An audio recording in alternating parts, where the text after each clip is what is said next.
Good evening.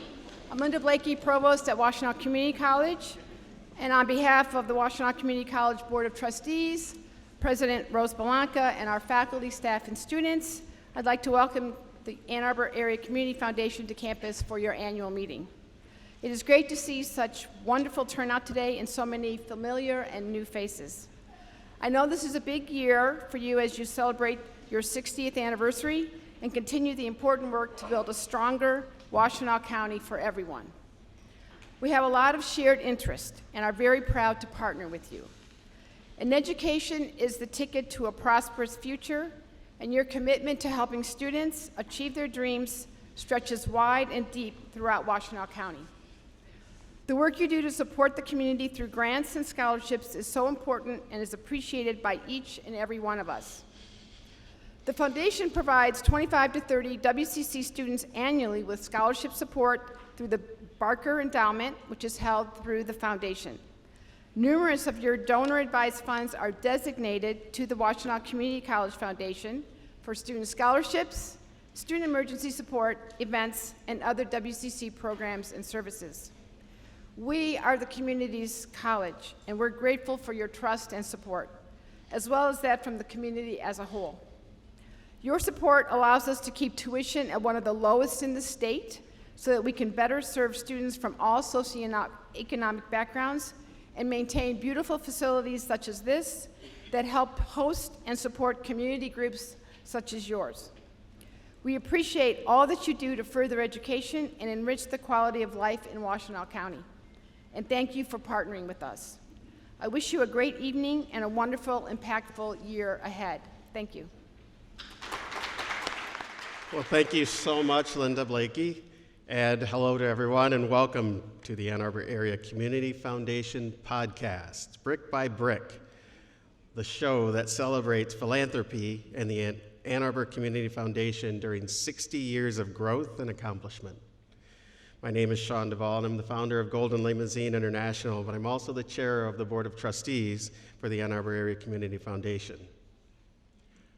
So in today's episode, we will discuss the history and the people behind the success of the Ann Arbor Community Foundation with several key members of their staff and board. We'll also discuss the ins and outs of philanthropy, caring for our community, and systemic impact. And we'll throw in a few surprises in between. We also want to connect with our audience today, so through participant feedback. You'll note that above the stage, there's a graphic presentation called a word cloud. It's interactive and it'll change to give us a visual representation of the group's thoughts and opinions. So if you've made it to any of the stations in the atrium, you'll note that you were asked one question consistently. It was, what does systems change mean to me? So thank you to everyone who took time to answer. The words above represent a visual summary of the themes that you raised. The more often a particular word was shared, the larger its font. Do you agree with what you've seen above? Does it spark any other thoughts or any other feelings for you? As you consider this, we'll move forward with the program. So our first guest in our podcast is Dr. Shannon Polk, the president and CEO, who will later take over our hosting duties of the podcast. Thank you. Shannon is deeply committed to serving communities at the local level. She's a pastor, and she's trained as an attorney. She's dedicated to creating systems change through community engagement and equitable initiatives. She's a natural leader with vision and wants to work with you to make a positive impact in Washtenaw County. So please welcome Dr. Polk to the podcast.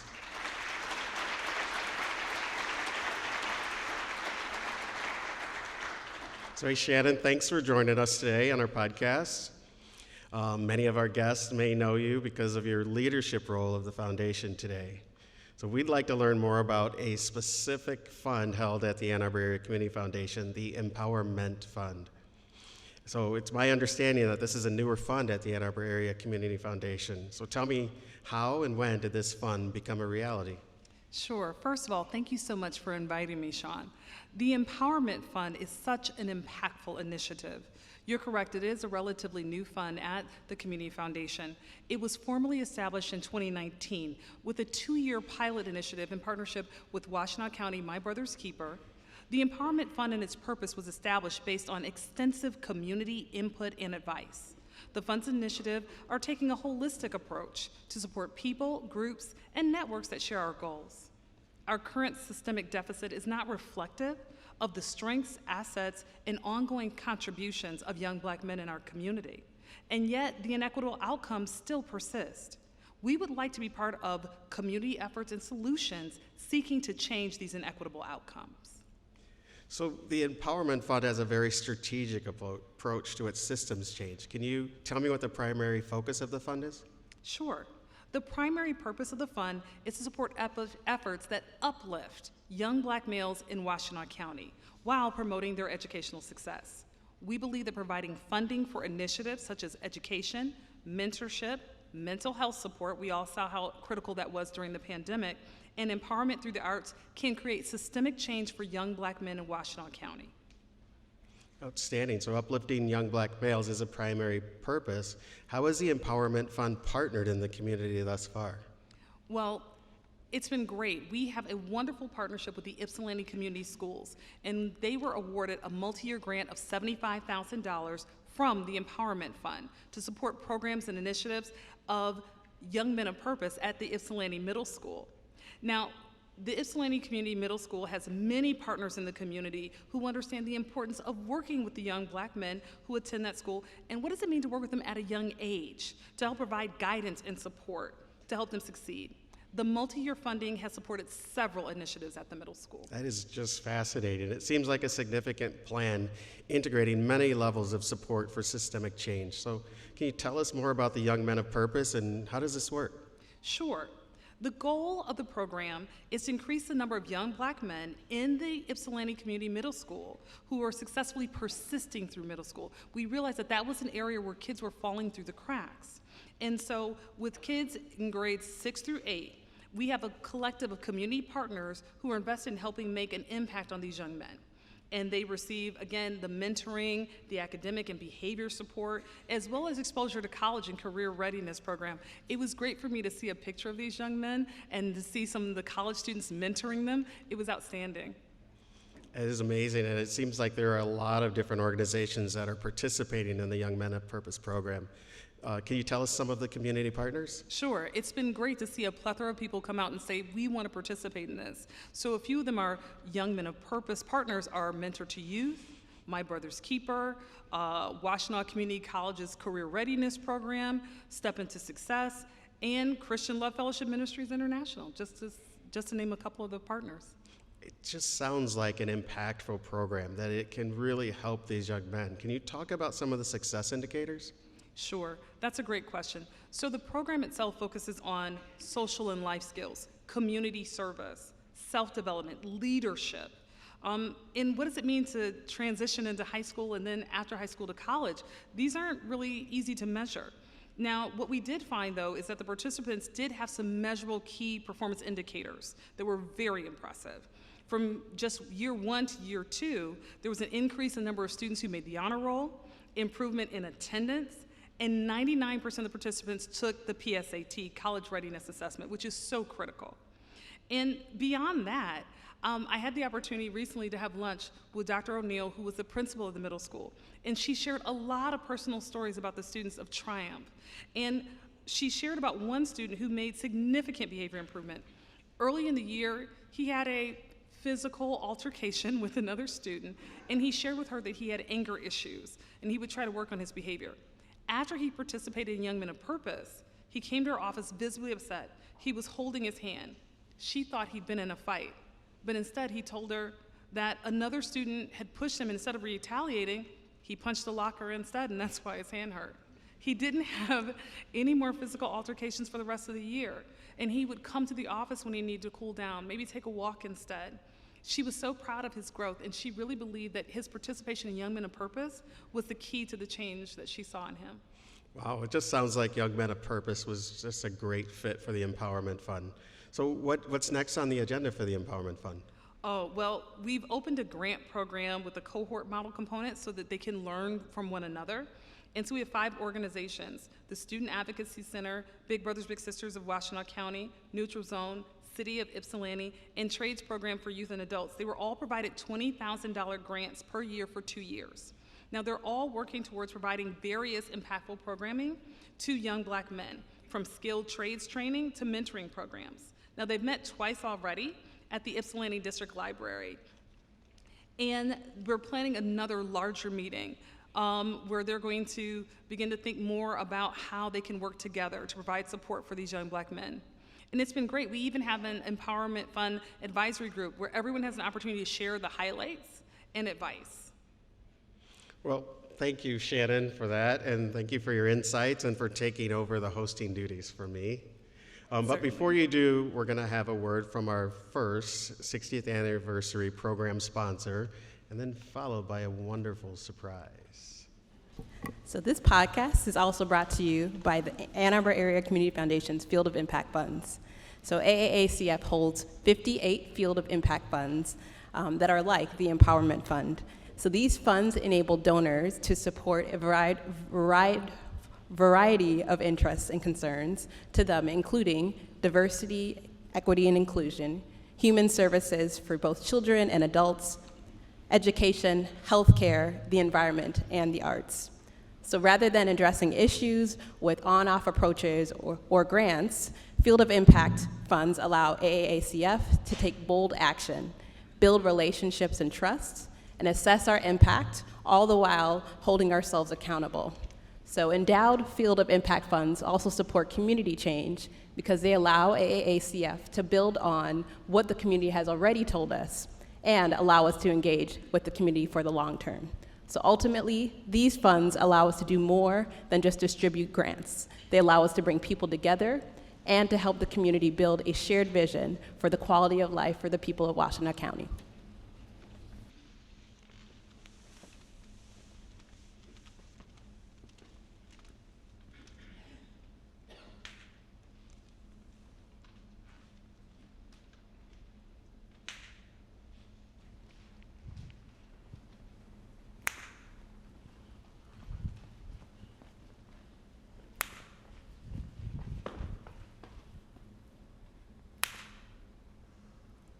For good. 600 charitable funds. Set up. Designed. Dedicated. Forever. 16,000 donors. Envisioned. Created. Championed. For all. 1,000 volunteers. Served. Shaped. Participated. For all. 1,700 nonprofits supported by grants. Helped. Healed. Lifted. For all. Thousands. And thousands. And thousands. Of people. Seen. heard. Here. Every. One. Matters. Everyone. We began in '63, founded on a handshake. Or 2. Or 3. Or 5. There were just a few of us local foundations, but our mission was simple. Be. The community's foundation. Their Connector. Caretaker. of hopes. Dream. Even ones deferred. To better this town of trees and people. Unrestricted. Designated. Donor advised. Field of interest. Funds, futures, legacies, long after someone leaves. A Barker. A helmet. Adoption. But our greatest resource is our knowledge. We try to be a part of every task force, How can we make sure that people can age in place? every work group, How do we make sure that the youth in our community have access to college? county committee. Well, how do we make sure that the people who live here actually have a place to live? That's a good. The more we know. The more we can do. Have to do. Well, I think we should build I a have swimming a pool. word. That's what I was thinking. Unity, everybody together. I mean, come on. Listen. That's our real strategy. Listen to our community's voice. The loud ones. Soft ones. those invisible. Or those just sitting right in front of you. Every. One matters. Everyone.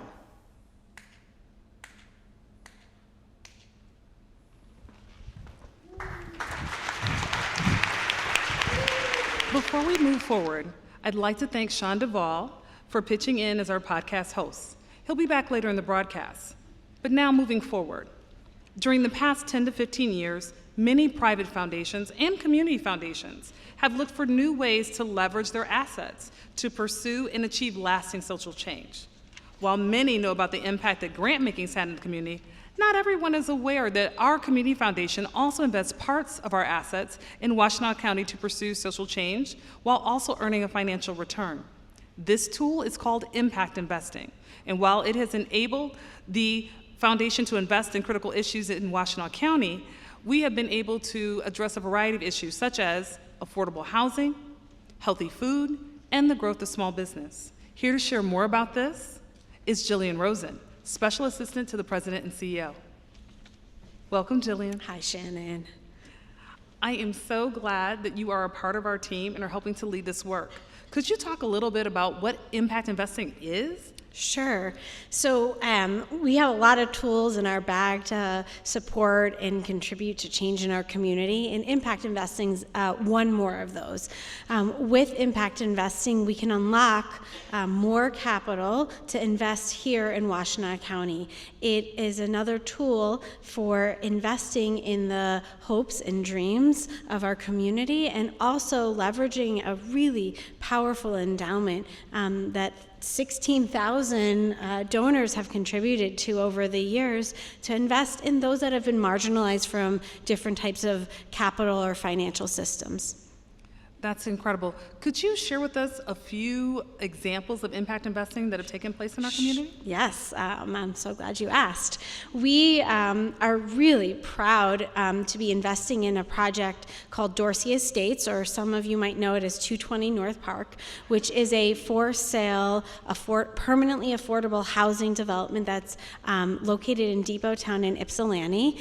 It's creating 23 units of permanent affordable housing as well as 23 units of market rate, and from what we know, the research we've done is it's the first build new construction in the last 50 years for Ypsilanti. And but for impact investing, we likely wouldn't have had a role also to bring different partners together, not just our capital, but other partners who had assets, resources, and access to make the project happen. Right, and I know that one of those partners was the county by bringing in $3.5 million of ARPA funding to support that. That was incredible. Yes. Could you also talk about some of the small business impact investing we've been doing as well? Absolutely. So small businesses are the lifeblood of our communities, right? Our corner stores, our services, our amenities, our entrepreneurs make Ann Arbor and Washtenaw County great and exciting. But not everyone has the same access to resources or capital when they want to get started. So we've partnered with Michigan Women Forward, who started what they call the Endurance Loan Program here in Washtenaw County. They're a community financial development institution called a CDFI, and they do microloans to women-owned businesses, specifically in Ypsilanti and in our rural communities, to help entrepreneurs get that first start, to get that first layer of capital in their business, and hopefully to help them be successful in both their hopes and dreams, as well as providing the community access to their businesses. Now, Jillian, you've always said that, community foundations are a financial institution with a social mission. And so part of that mission is making sure that we get the highest financial return on our investment. But we don't always get that when we do impact investing. Why shouldn't that be of concern to people that invest with us? Sure. It's a really important question that we continue to ask ourselves, both at the staff and board and committee level.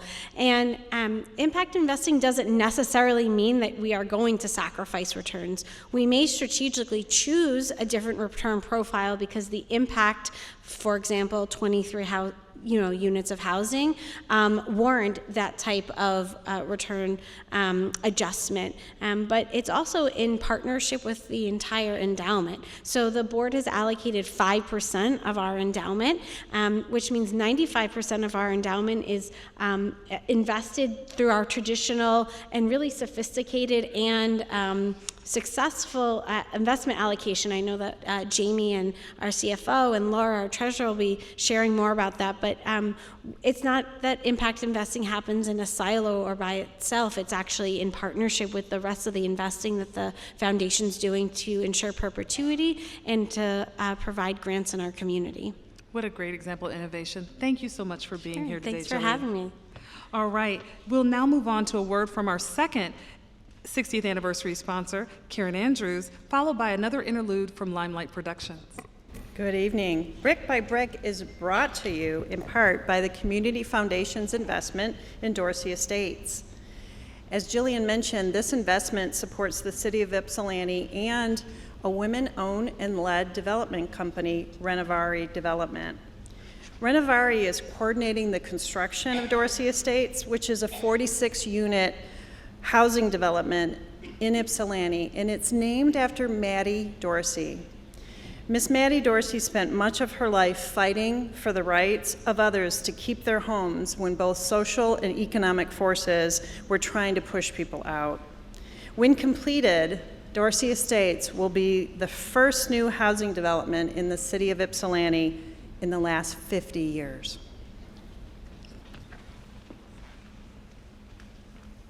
Here's a story of how to grow. Hope. Of any organization, really.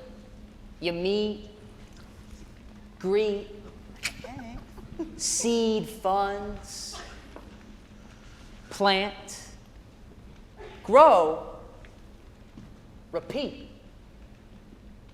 Every year.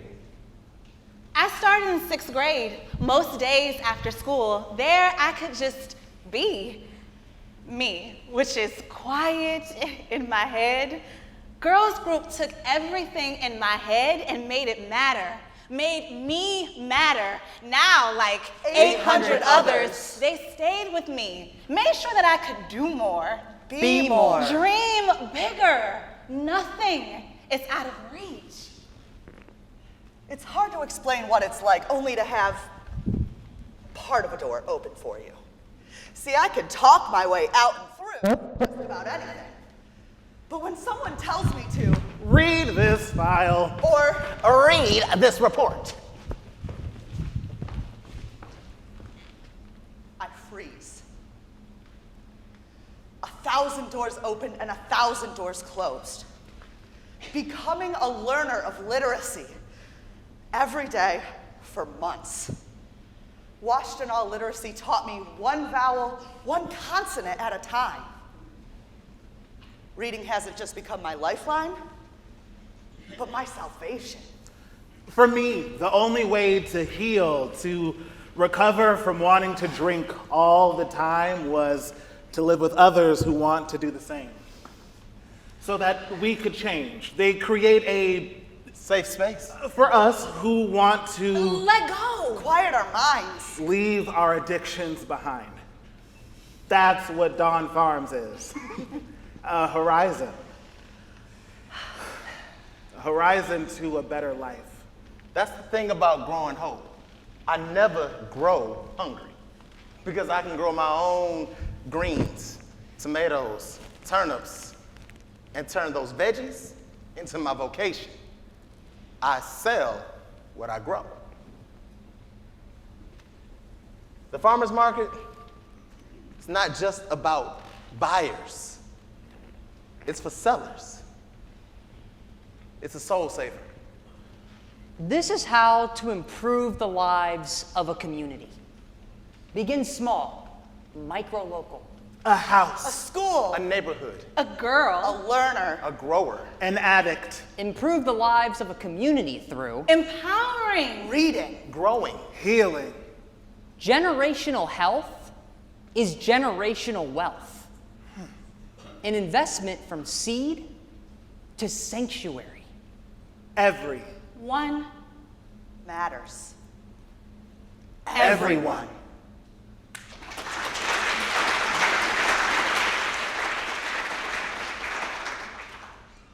It is my pleasure to introduce our next guest, Christopher Lemon, Vice President of Community Investment. While Chris has been a part of the Community Foundation staff for 14 years, he began his work with the foundation as a volunteer as one of the original members of our very first youth council. Now, I won't tell you what the year was. More recently, many of you know Christopher for his work and his partnership with so many of you in the Community Foundation through impacting change in healthy aging. Chris, I appreciate you spending time with us today. Your work in healthy aging keeps you very busy. I know you've been focused in the last several years on how to impact change. What do you see as some of the significant changes happening in our healthy aging community? Well, first off, Shannon, thanks for having me. Great turnout for your first podcast. Congratulations. As many are aware, supporting older adults and caregivers in Washtenaw County has been a part of the foundation's focus really since the beginning. It's primarily been a focus on the supportive services that older adults and caregivers need in order to age in a healthy and fulfilling manner. Within the past several years, though, we've been able to expand our work, which is going to include the funding of studies to gather data to identify needs and potential solutions to those things which have been identified. These help us to identify what can be done to create healthy outcomes for the older population within Washtenaw County. That's fantastic. Now, that's a significant shift in the focus. What predicated that shift? Well, prior to 2017, our general practice was to meet with nonprofit leaders every couple of months to learn about what was happening, right? What's going well, what are some of the hurdles that they are encountering to providing services, or even what are some of the hurdles that older adults and caregivers are experiencing when trying to access those services. This feedback that we would get through those conversations would directly impact how we would structure our grant programs moving forward. But I would say the big shift happened for us in 2017 with the formation of the Glacier Hills Legacy Fund at the foundation. This was really a game changer for the foundation in that it gave us a much larger spendable each year.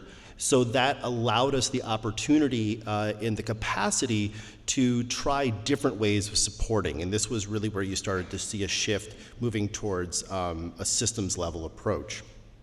The first thing that we did through that committee was the formation of the the Vital Seniors Competition, which aimed to spark innovative solutions in our community.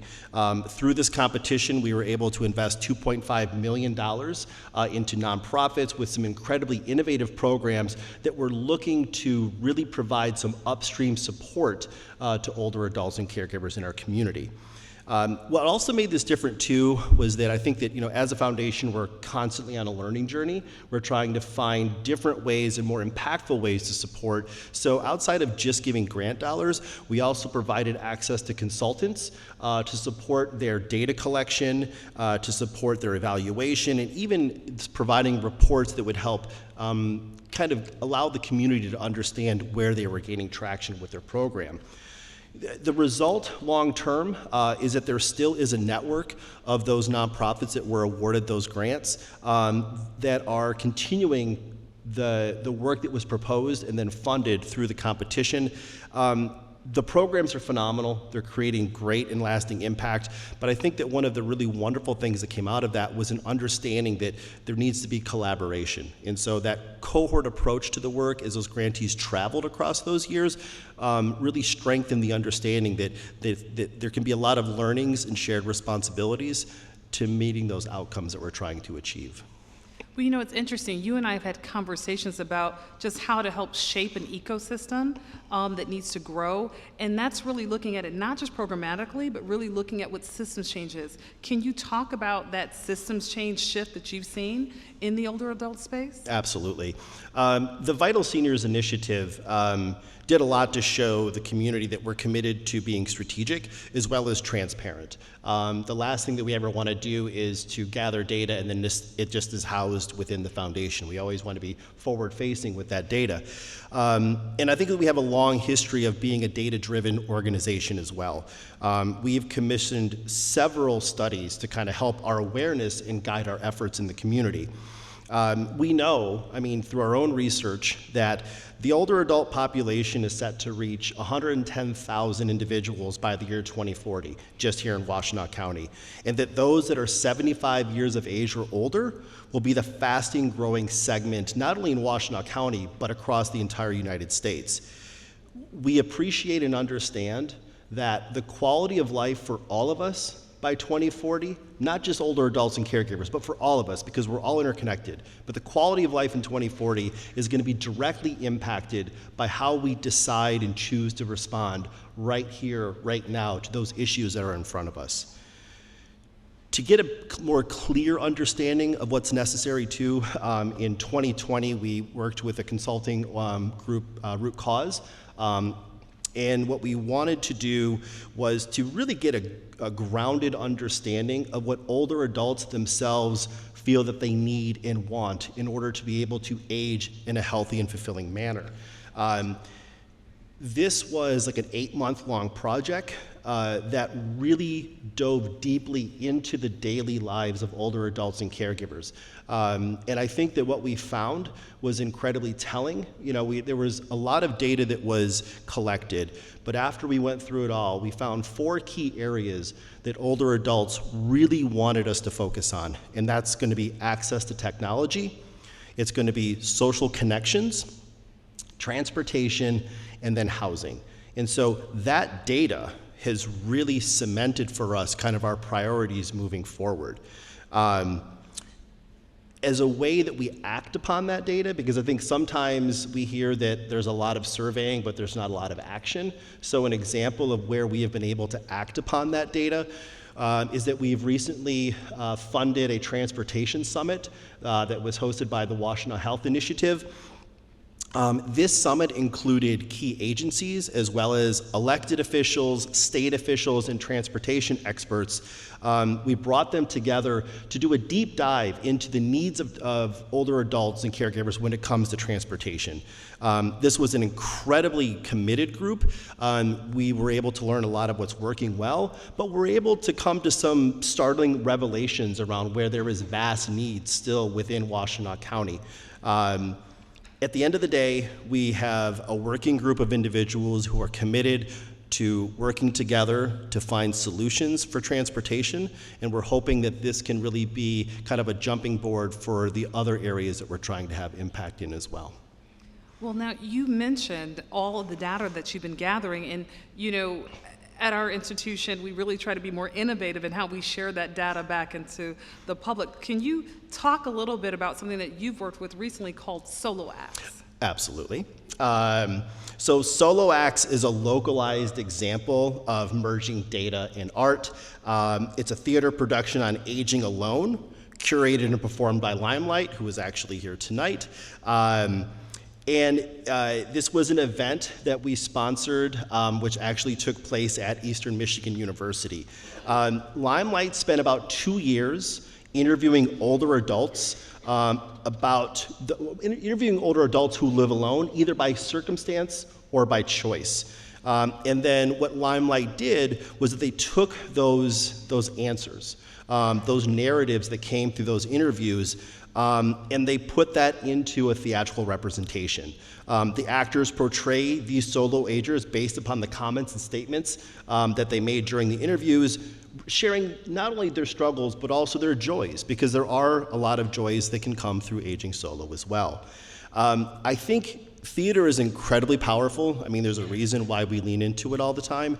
But I think that one of the reasons that this was such an impactful experience was that after the performance, we actually had breakout sessions that were facilitated.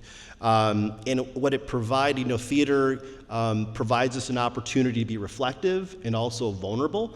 And then through that facilitated discussion, we were really able to get into some of the nuance and details around each person's lived experience it created this moment of connection, but it also provided, I think, a springboard for where that solo agers production will go next, because there was an immense demand for that performance to be presented throughout the county. And so every time it's performed, every time we get feedback, we want to make sure that we are putting that feedback back into those productions so that it only becomes more impactful for those who choose to participate. Well, I found it incredible to participate in one of those discussions following the performance. I mean, as you and I talk about often, every year we're getting a little bit older, so it makes it even more relevant to us to know that information and have that available. So I'm curious, are there any other innovative partnerships that are ahead of us? Yes. Currently the foundation has partnered with MGT Consulting, and we are in the process of working to develop an aging strategy for Washtenaw County. The goal is to produce a guiding document on how to best structure and connect the resources in our community with the aging community and the organizations that support them. The aging strategy will include an analysis of current and local data, and it's also going to pull on best practices when it comes to the development of age-friendly communities. I think that one of the things that has made this such an incredible process, because we're about 4 or 5 months into this, is that we've been able to have incredibly robust conversations with county commissioners, with nonprofit leaders, community members, but also township officials, right? Mayors of some of our smaller municipalities. We want to make sure that this is a document that hits at all aspects of our community, right? All levels of government, as well as all areas across our community. It's a large endeavor. I'm going to own that. But the end result is going to be a multi-year plan so that we can have, I think, our best chance of addressing all of the inequities that currently exist within our county, and then making sure that the resources that we have are directly channeled into those solutions. The last thing I'll say, because I could go on for a long time, is that at the foundation, we know that we can't move the needle alone. When we lean into the systems level work, one funder can't do all of the work. We operate within an ecosystem that is Washtenaw County. We also know that none of our community partners can move that needle together, by themselves as well. It's only going to be when we truly find a way to work together to come to an agreed upon line of sight and to an equitable plan that I think that we can ever really have a chance of truly impacting the lives of older adults and their caregivers. And our goal is that this strategy will be that opportunity. So fingers crossed, hopefully next year for the podcast, I'll have a really good update for you. Well, I'm excited about that. As someone who is a caregiver for not only my parents, but also my grandparents, this is so important to me. I appreciate your work. Thank you for being with us today. Thank you for your time.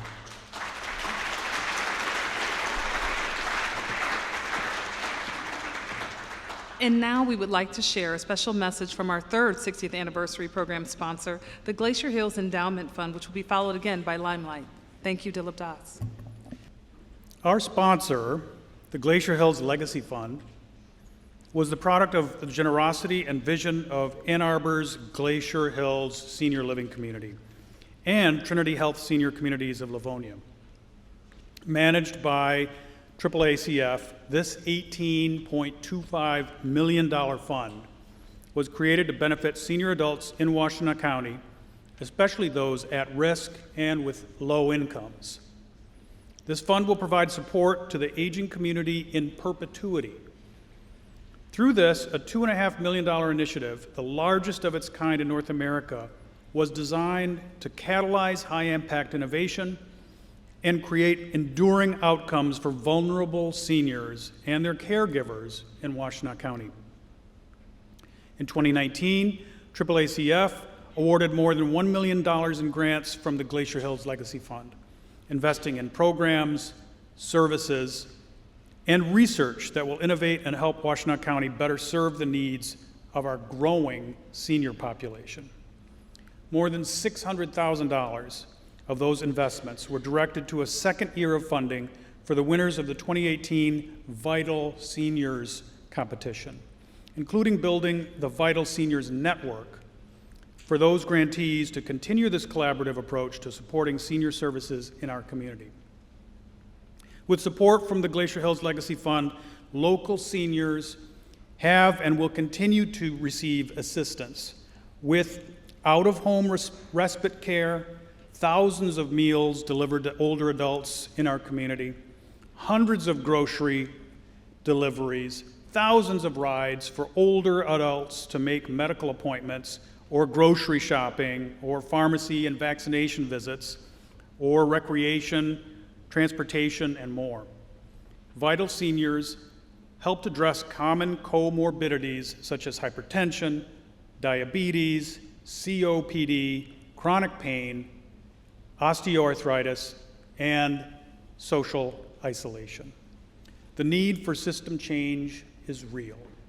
The power of the endowment is perpetual. Thank you.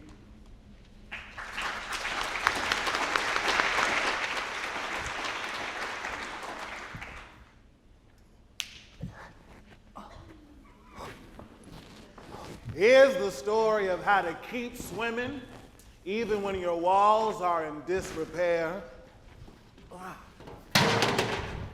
Your water is murky, and you have to rely on friends to keep you afloat. Rutherford Pool opened in '73. It brought the community. Young, old, South Side, West Side, The Olympian and the amateur. together. Named for Jesse Rutherford, the first black person to ever be the director of Ypsilanti's Park and Recreation. And The state board, the national board, the first. The pool. Yeah, that's The bad. pool, It's the really pool. Having hosted on average 17,000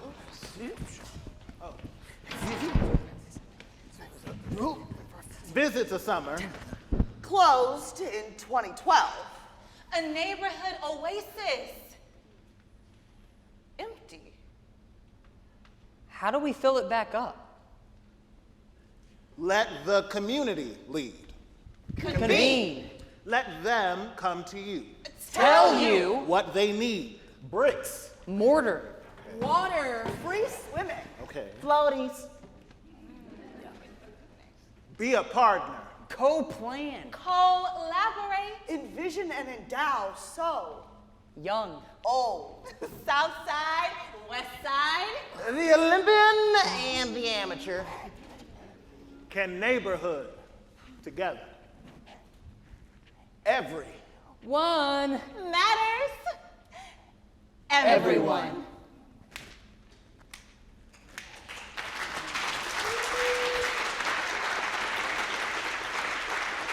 Now, you've all come to expect that whenever we talk about the Ann Arbor Area Community Foundation and its long-term impact in Washtenaw County, we need to share a financial update.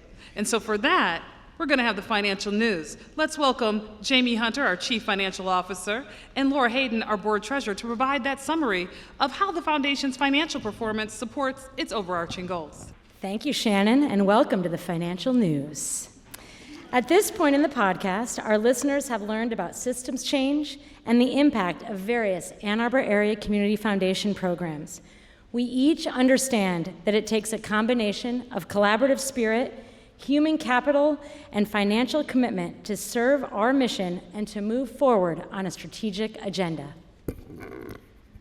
The Foundation manages a diversified $200 million investment portfolio that has a goal of fulfilling the promise we've made to donors over the last 60 years that will maintain or grow the inflation-adjusted value of your gifts over time. That's a big promise when your time frame is forever, and it's one that we take very seriously. I'm happy to report today that the state of your community foundation is strong. After a down year last year, our portfolio was up 12% this year and up almost 8% annually over the last 10 years. We've met or exceeded our goal of equaling the grant spending rate plus inflation over both timeframes and believe that our prudent approach to balancing risk and return will continue to yield strong results as markets rebound. We're benefited by being able to invest at institutional scale, which means access to high-performing asset classes like private equity that donors might not otherwise have access to. These results would not have been possible without the strong team of finance experts that make up our investment committee, our experienced team of consultants at Prime Buchholz, and our board, which has established a balanced, thoughtful investment strategy. As a Washtenaw County resident and a member of its board, I appreciate and value the work the Ann Arbor Area Community Foundation and its investment strategy. Our portfolio's performance has exceeded that of our benchmark index and also those of comparable community foundation endowments. Our portfolio has outperformed the average returns for our community foundation peers by 1.1 percentage points over the last 10 years, 7.7% versus 6.6%. Now, maybe that doesn't sound like much, but over 10 years' time, that results in an extra $23 million in assets, which in turn creates an additional $1 million of annual grants for our community. So, portfolio management does have a very real impact. And our increased scale has an additional benefit beyond just increased grant output. It gives us the resources and influence we need to begin to help drive the systems change so desperately needed to address the underlying root causes behind the issues facing our county, Washtenaw County. This strong investment performance has combined with the incredible generosity of our community over the past 10 years to create pretty staggering growth. Your community foundation has tripled in size over that time, tripled. But size is only important because of the impact it has on our community. And I'm thrilled to tell you that since 2015, our grant activity has more than tripled from $3 million to over $9 million last year.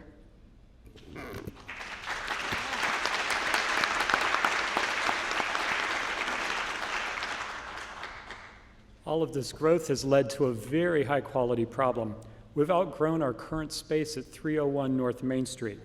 We already have staffers doubled up in some offices and are actively hiring. We're considering options for expansion and hope to have some good news to report at next year's annual community meeting. Our funds include nonprofit endowments that exclusively support over 100 Washtenaw County nonprofits, which make up roughly a quarter of our overall portfolio. If you can think of a nonprofit in our area, there's a pretty good chance that we manage their endowment fund, and if not, please talk to our development team. It's a privilege to be able to support so much good work in our community this way. Our finance team is also diversified in height. What does the power of endowment mean for individual donors? Let's take a look at how one gift can turn into an incredible permanent legacy for the benefit of our community. In 1981, a local businessman, Oscar Reimold, gave $545,000 to the Ann Arbor Area Community Foundation to establish a Field of Impact Fund named in his honor. The fund supports seniors who live in our area, with priority given to programs that address basic needs such as food, clothing, shelter, and medical care. Over the years, this fund has granted nearly 3 times its original gift value, $1.6 million. But here's something just as incredible. Thanks to the investment management efforts of several generations of trustees, staff, and committee members, despite the fund having given away so much to our community, the fund is still worth over 3 times its original gift value, $1.7 million as of today. What a wonderful legacy. And the underlying factors that have driven to the success of the Reimold Fund, specifically the asset allocation strategy that Jamie and I have touched on, apply to each and every endowed fund at your Ann Arbor Area Community Foundation. Over to you, Limelight. When I first started college, When I first came to the U.S., I struggled. How do you know where to enter if you've never been shown the door? How do you know where to go if you've never had a guide? I felt that That every community was so much different than me. But when I became part of CSP, I realized that Everyone is a different community, but still. I struggled, which isn't so unusual, I know, but I am the first person in my family. In my sphere, in almost any direction to go to college. I felt lonely. Enter CSP. Community scholarship program for long. Addressing disparities in education, access, and persistence. Combining scholarship with support. A success coach. Financial support. Just a phone call or a Zoom away. There is no barrier too big. Rock too small that they will not help me move. A phone bill. A parking ticket. A syllabus that no one can understand. A fee I just don't get. A roommate I want to forget. Everyone matters. Everyone.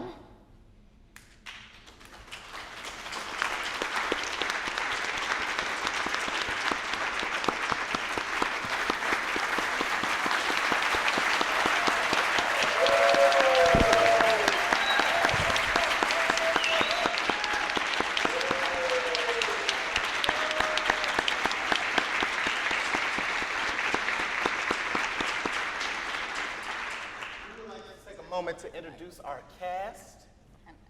I'm Hananiah. Hello. Oh, give it. I'm Eric Bird. I'm Jonathan Jones. I'm Taylor Jones. And I'm Adrienne Walling. And we are Limelight, directed by the amazing Jessica Decky Alexander. Woo! Woo!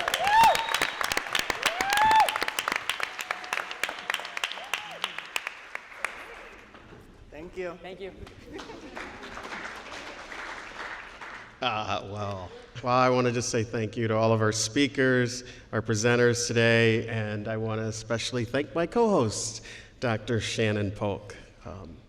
We sincerely appreciate you and your leadership and your vision and the excellent work that you do with us as board members. But a very special thanks to you out there, our donors, our community, for your attendance today and also for your support throughout the year and indeed the past 60 years. You know, we've had a lot of fun. Patrick and Karen have put this program together for us in podcast style, and I hope you've enjoyed it. I hope it was informative, but they've saved one of the really best things for last, and that is an announcement related to a community opportunity honoring the Community Foundation's 60th anniversary. So in honor of our 60th anniversary, and between now and June 30th, 2024, the Ann Arbor Area Community Foundation will award 6 placemaking grants, each valued at $10,000. And today, we're prepared to announce our first. The first $10,000 award will be to the City of Ann Arbor, which celebrates its bicentennial next year in 2024. As part of their celebration, the city wishes to recognize its own history in embracing diversity. In 1974, Kathy Kozachenko made history by trying to make a difference. When she was elected to the Ann Arbor City Council, she became the first out LGBTQ+ person ever elected in the U.S. This is 3 years before Harvey Milk was elected in San Francisco. She ran on a platform to enforce the city's human rights ordinance to protect the LGBTQ+ community in housing and employment. She was a 21-year-old University of Michigan student when she was elected, and her leadership and activism makes her a trailblazer. Now, in conducting our own due diligence and research, we came upon a September 6, 2023 article in the Ann Arbor News about Kathy and the statue. It quotes her 1974 victory speech where she says, "This is the first time in history of the U.S. that someone has run openly as a gay person and been elected to public office. Gay liberation was not a major issue in the campaign. Both candidates and wards said they supported gay rights 10 years ago, or even 3 years ago, but lesbianism would have been an automatic defeat. This year we talked about rent control. We talked about the city's budget. We talked about police priorities. We had a record of action to run on, she continued. Many people's attitudes about gayness are still far from healthy, but my campaign forced some people to at least re-examine their prejudices and stereotypes. We are proud to join the city as it recognizes Kathy Kozachenko's and would like to formally announce we'll be granting $10,000 to the City of Ann Arbor towards the construction of a statue that recognizes her significant achievement in quiet, steady leadership.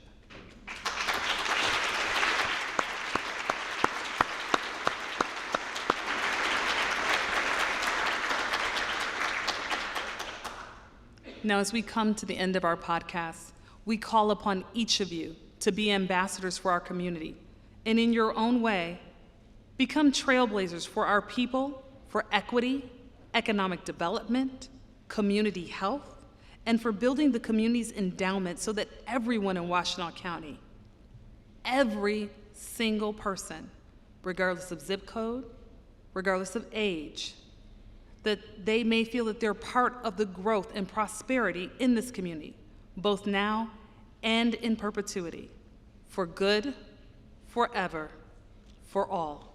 Thank you for coming.